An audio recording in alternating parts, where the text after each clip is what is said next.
তো দেখো বন্ধুরা, আজকে ঘরের কি অবস্থা। এই যে সব যেমন বের করতে হয়েছিল তেমন আবার ভরে রাখতে হয়েছে ঘরের ভিতর। বাইরে যেহেতু ছিল এগুলো কাজ চলাকালীন।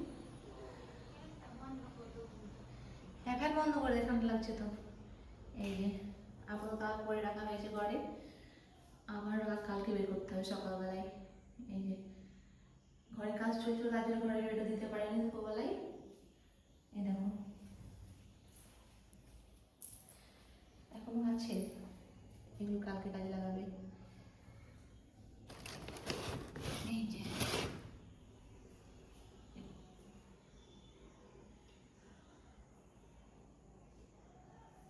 আবার কালকে আসবে বললো, কালকে হয়তো বাইরেটা করবে।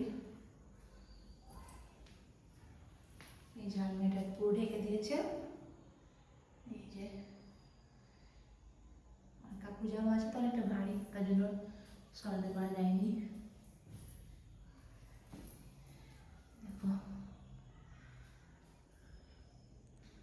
আমার তো মনে হচ্ছে ঘরের ভিতরটা কমপ্লিট হয়তো হয়ে গেছে, কালকে বাইরেটা করবে। বাইরে পুট্টি করতে বাকি আছে।